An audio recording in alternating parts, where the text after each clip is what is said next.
All right, guys, next up. Hilarious stand-up comedy, Russell Howard. I have no idea who Russell Howard is. This was a subscriber, a UK subscriber, I believe. So I believe that Russell Howard is from the UK. I could be very wrong, but that's just what I believe. Okay, Cancer Funeral is what it's called.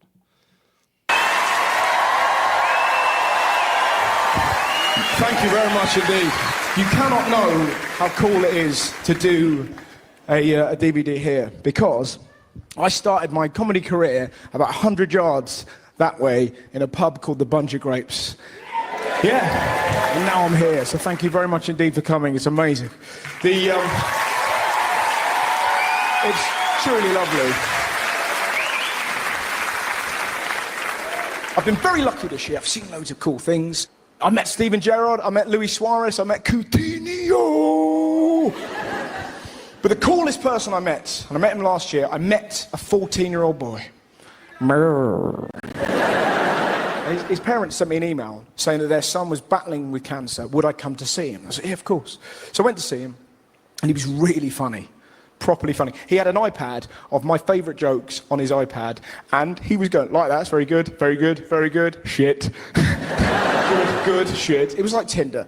And his favourite joke of mine was a sketch called Mr. Dildo. Now, I'd forgotten that seminal piece of art. But basically, it was a sketch that involved me dressed in a 6-foot cock costume chasing after old ladies.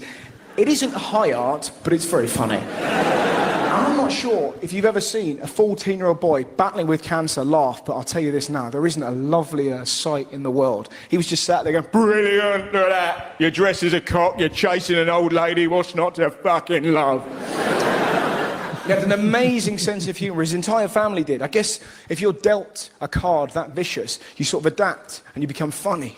And they certainly were. He was doing a bucket list. I went to see him a few times. He wanted to meet Simon Pegg. He wanted to drive a fast car. By all accounts, that was quite the experience. Slow down, fuck you.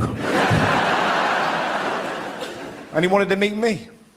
And the 5th time that I went to see him, he said to me, will you come to my funeral? Now that is something that you can never prepare yourself for. You don't know, I'm quite a gobby twat, I think I've proved that, but in that moment I didn't know what to say. I was like, yeah, yeah, I'll go, yeah, And he looked at me with a really steely gaze and just went, don't be a dick. It's gonna be amazing. I said, what do you mean? And he looked at me and went, it's gonna be fancy dress.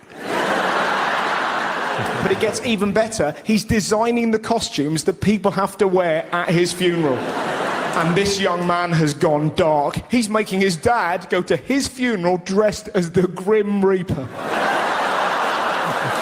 How amazing is that? It gets even better. If anyone coughs, his dad has to lift up his scythe and point at them. I couldn't believe how brave he was. He was fighting fear with funny. I was in awe of him.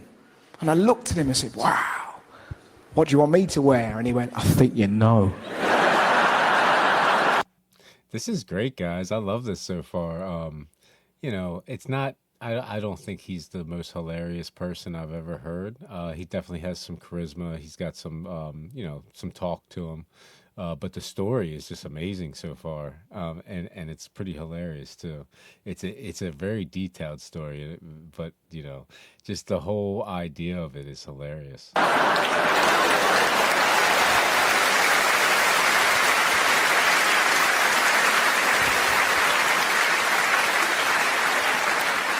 Not sure I do. Oh, I think you do, Mr. Dildo. He wants me to wear a throbbing 6-foot cock costume to a 14-year-old boy's funeral. In case you're struggling to visualise that, this is the outfit he's deemed appropriate for me to wear.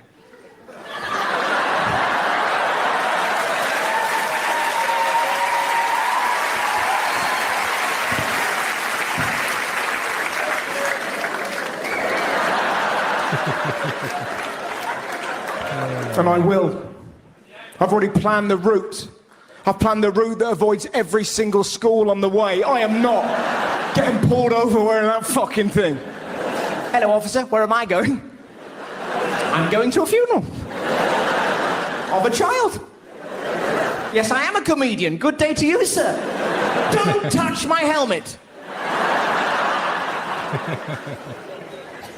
And I looked this young man in the eyes, and as best I could. And I said, I will do this, but you need to write me a letter saying that this was your idea. Because 95% of me believes you, but there is 5%. As I look deep into her eyes, that are currently swimming with joy, they think, what if? That is the ultimate prank. What if I arrive at the funeral? Everyone's dressed in black, the door creaks open.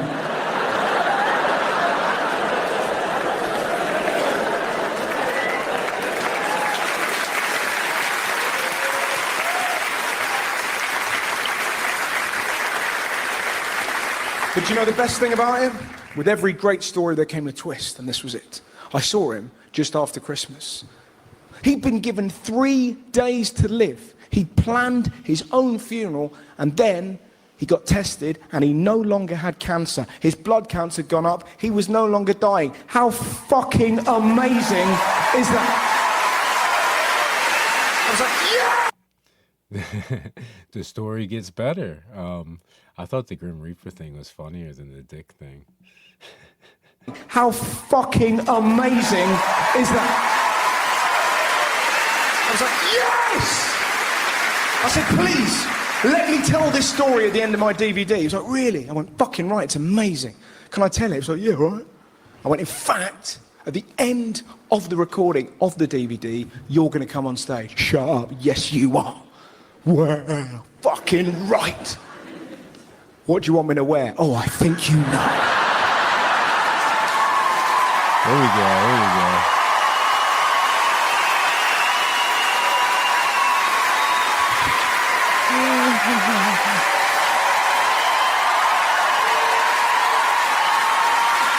Look at that. How fucking cool is that? This is You could tell he's like a little embarrassed, but he's loving it. my friend.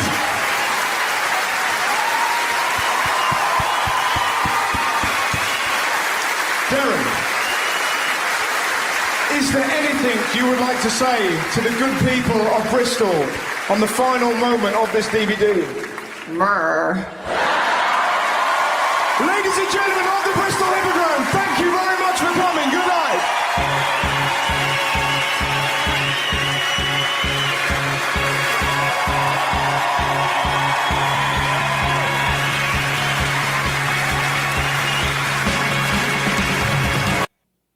Oh, that was great. I don't want to say it's the best one, like UK comedy skit that we've seen, but it's up there, man.